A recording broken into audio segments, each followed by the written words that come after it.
Tested mic 1212. I go by the name Watu Moto the Generic social media predicate massive mayor, aka political general. If today is your first time watching my YouTube channel, subscribe, leave your comment and share. Next channel to say me media Atija Watu Moto TV. Subscribe here, you see all my works. I have no reactions, video reactions. You're diving into matters. What I say, they all say you're bashing, we bash him. They all say you're bigging up, you're bigging up. They all say you're motivating, we motivating. What I say, they all say you're promoting, you're promoting. This channel say me do me the above for being a shemachi. Kemesa stabilities or a lotto agent. Uba Kumasi Kwadwo Asante region, which is Efija Kwabre South. And you know, he's really doing well over there in terms of lotto. Now, I could then be a shenasim. Mr. Frank, Mr. Hot, and Mr. Adams. Great way from the three wise men. I'm going to malutuna. Kemesa stabilo, Kumasi Kwadwo aye bon flete. The chaba koma Kemesa stabilo trees. And you know Anubia. Sasuna kusi casual in terms of fashion. Say I'm pamatari DF fashion and you kusi casual. What to actually. Sasuna Rogers Beauty Palace, a Bama senior Rogers Beauty Palace, or to not traction, or a franchise station on a such a rural bank in the division. Kona insist on Kamakama. Sasuna Prestige Court, a Gia Home Hotel, apartment, what I say, Kona Koda, Prestige Court, number from the Moto, on my baby behind the DB anyhow. Hanya most Nebiano, Church Nebiano, Koda, Prestige Court now over framing Adamasi. You correct videos upon videos because we do reactions. You correct first video of Mr. Logic or Hit FM alongside Adidas and Mama Makano. Now Omudinko maybe send a caption that will say hot video. I will see you Lewin for accusing me of using weed toffee, Mr. Logic. You correct video in my here. An interview saying that I use weed toffee, but that one I'm taking it very personal. That's very insulting, and I'm not taking it lightly. I'm saying this on Hit FM this morning. I'm telling Lewin that in the next few days, his suit will be ready, and it will surprise Ghanaians. You cannot come in public, Lewin, and say that I take weed toffee and the weed toffee is not good for me. Were you there? Have you seen me taking weed toffee? All jokes aside. This particular statement, I won't take it lightly when I go show I'm saying me I be serious guy. Welcome back, guys. But as I said, Oje Breko here, a video of Mr. Logic, and then a pound for when Andy Dusty, and then a pound for Mr. Logic team. And then you say, yeah, last month, mo baby na, Kwadwo Nkansah eko fire, yes set, beat say, yeah, I will sharp, or far Charles, or far yeah Rams Noah. So they never be a movie, or don't be a movie, Kwadwo mo aye Ghana ewo Kumasi na ebere no soma sanko fi ba kurum ho a oro makɔhye eye ofenso ekwan mo ba bi a wo yɛ adwuma na Mr. Logic nkomo bi se ba ho ana obɛkyerɛ sɛ ono one Kwadwo Nkansah anya adwene sɛ movie a wato no din a country called Ghana na Nigeria fo na wom nti ono hu ne sɛ nyasasam bi anim na Kwadwo Nkansah hu ne sɛ killer Obiani how to respond to anything. Mr. Logic, now what to bono, none of the boy ever born. Ebi or the two there, bounce or the two by Webia. Mr. Logic, and man, you saw the Bobomia. Made the boy never bow. You may use stone, but Mr. Games may use the kind. It really say, Kwadwo use the kind of Mr. Logic so. And I will throw shut a man and say, we toffee, and I have Mr. Logic. Could you say, Mr. Logic could do it off in a M1? I mean, Mr. Kwadwo. I got to say Mr. Logic AD with of idea. Kwadwo Nkansah no say Mr. Logic with of an M1. With of an M1. I don't with of it. The friend will be. You want to be out. And some of the Kabu. Or the kind when you aside you, three workers and my passion. Wow. Maybe different person. Put Mr. Nabasa. On the furniture say. Ukanya some baby near ball and yeah, Logic so best you but Logic, let me be honest with you. In life, so what's a glass house, don't throw stones. So when you ever cast a million hour and go call me once him. And now we'll call a seminar who feel say what's a radio station, you have a question, when you say, oh, call you answer general. Now I guess I'll call you and one. Now 1% you never respond, I can't ask him. Logic. I go can answer and on who say or respond and I responded at the right time. What they were now gas the agro and I can say to be school. Ah, man, so yeah, Professor Mio, I will sue him. I will sue him. Mama Ghana for Mr. Logic. Ya kure ni hu time so be sue no so sue to je why. Abo funu shata wale didi wa time catch say Mr. Logic go timi creative within me 2 days say e be go na yere ko mabu. Because of mobile money. I don't know how wale anko yi. Why don't know sue wale. Na obi say on sama ka fan ho when say e be a we tough na we dey we dwa. Logic, I'm here. I'm telling you the gospel truth. You can't sue anybody. Oka kan asam ye den. Oka kan Kwadwo Nkansah asam ye den. Pese Kwadwo Nkansah ba respond to one sama. Why do you have to go and say ono so na asem? Because untim kan say Logic. Tama na Nigeria for na makroma metwa movie. Now Nkansah asam na say ade na a movie called Country Ghana. Yakofo Nigeria for na be. Kwadwo na kofo mba na oka asem no. Enti unu Kwadwo anya. Enti ono so ni respond no hu say bia Logic wo de bo na be bo me. Me de me ba wo so ni respond no me de second to na ba so o kikam. Logic, you can't sue the man. Untimi nyane hwe. Ghana for we are not even here to watch say okako sue na won sue. Ye cry and fire ho because tamana wo throw shot at him no. Wa nyane say lewen will come at you. Now you say wo throw shot na no. I say there you are free to say whatever you want to say but obi ntimi kan bi mfa ho. Logic, ye nyine gina sa wo be gina so we keep quiet because ye gina man for so. Oye mistake na ye gina so no. Logic. What can I say? And on so who said, Massa, wasn't become my channel. And on the interview, I said, Logic, we tough now. I could do see a castle, but what's wrong with was it we tough in more Logic? They were the seriousness and so Nkansah. Were you didn't have to tell or reply Logic. We tough in more. I beg my has a we tough in more. Jai. I don't think so. No, we tough was it tough in one. I be a house and out of you in more. I don't know what the walk of say bit of it. It's a Logic. Huh? Why now? Would you be now? I did the way your partner, your catcher away, shoe. Logic, so only wheat of it and can find call me catcher. Mr. Logic, me kind of catcher say, I'm passing only wheat of it. I got a good can can find. But you found up to yourself. Say, oh, Paya Fasia, eh, Bosom Pra, and out of a pra, I know that.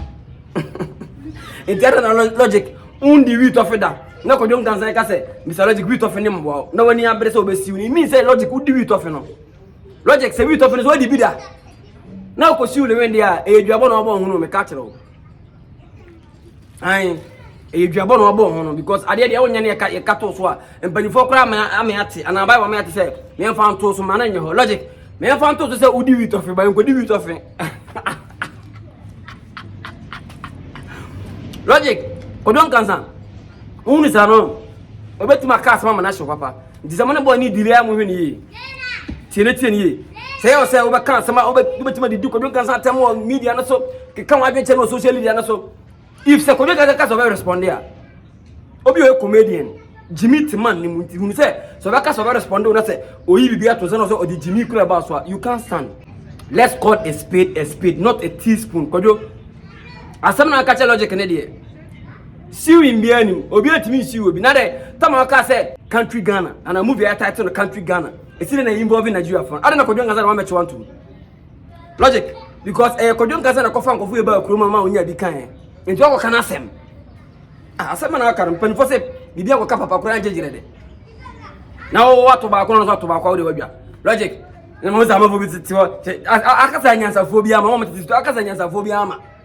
Mama to this video akasa mo kenya sasem biama tamana Logic to di Kwadwo Nkansah ho fe no o kan kwasasem gu Kwadwo Nkansah di no fi no den na makan and the rest den na ka kire Logic one ka wi antena Kwadwo Nkansah mo reply mo twana yeah that is insulting brofu bi o mo chekere ho dia kire mo fa mo nsem hunu so mfiro ko me anwe ho de ba dia Kwadwo obi atimi fa nkokọ bia we dey here now we dey here.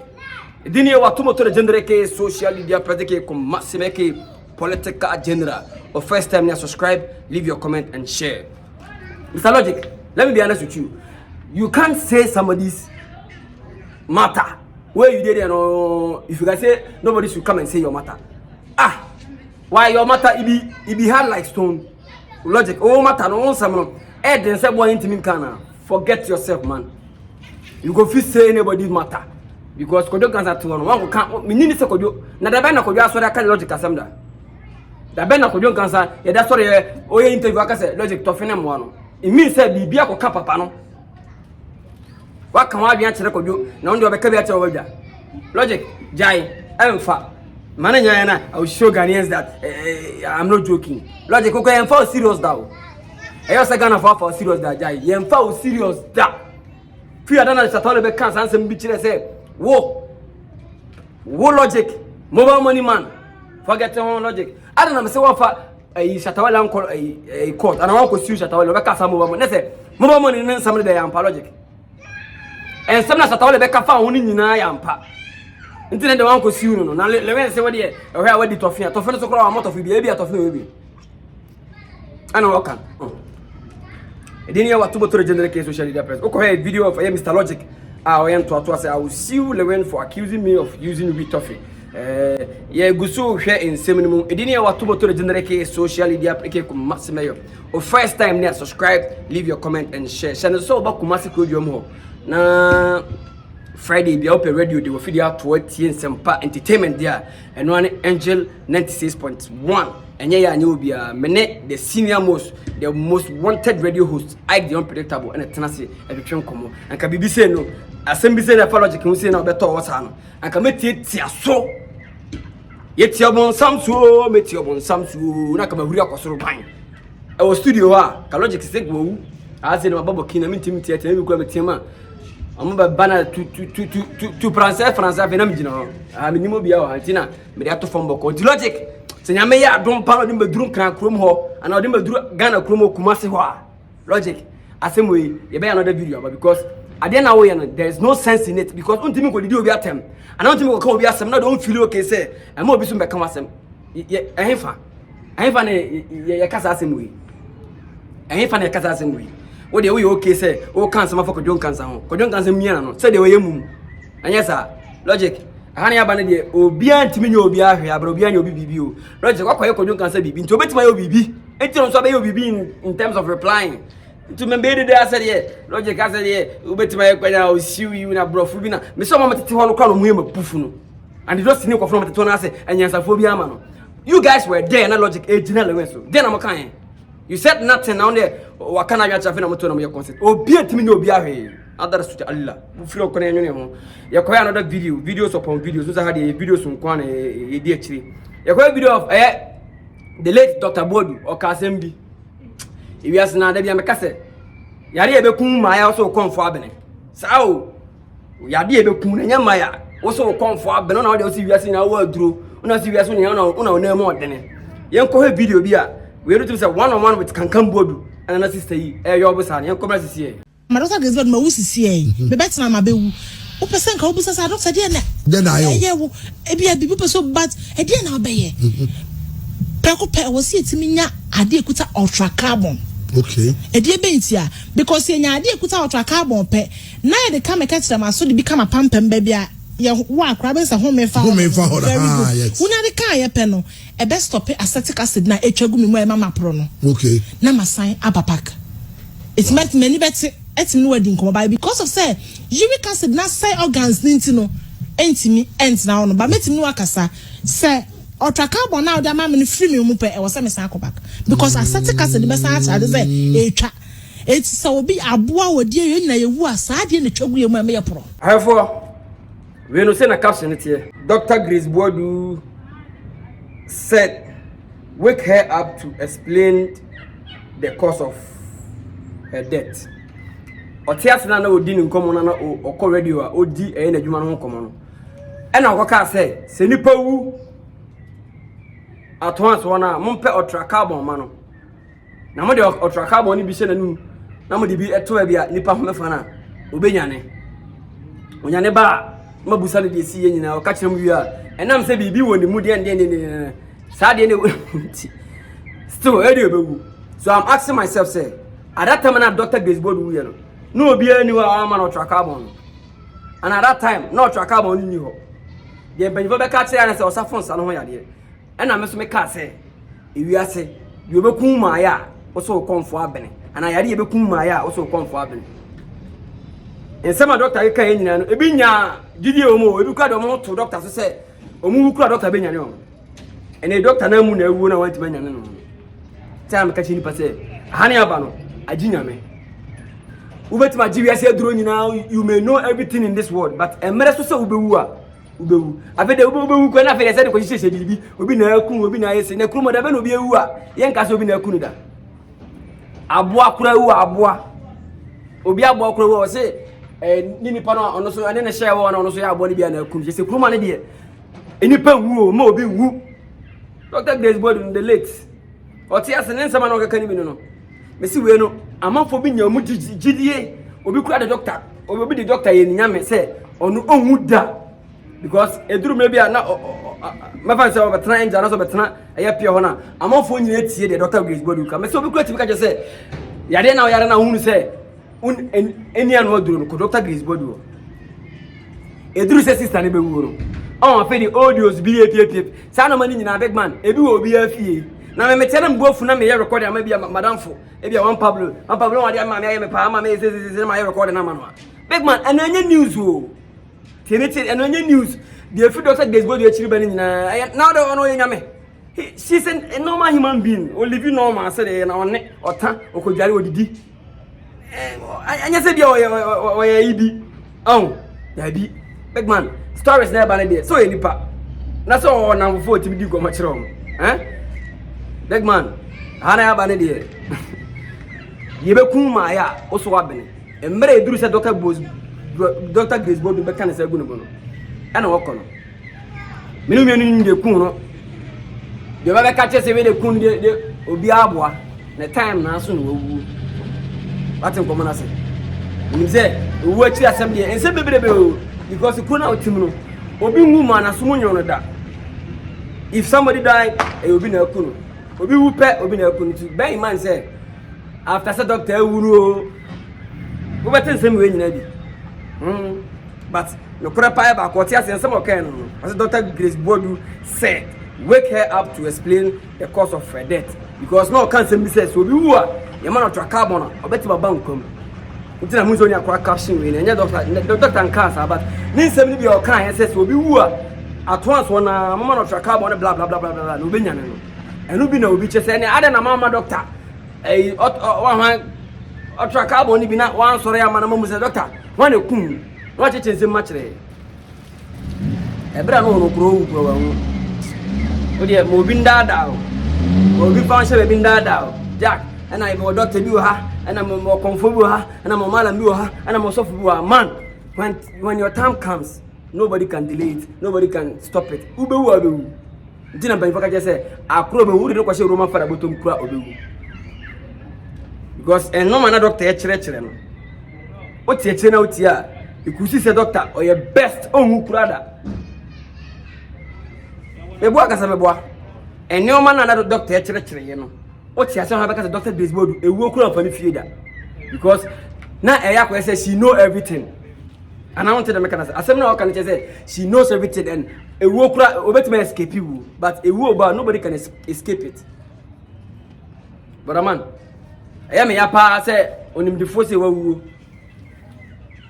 because but I also brother we can't do anything. Say me na me ma kure woman man ya na obi hunu.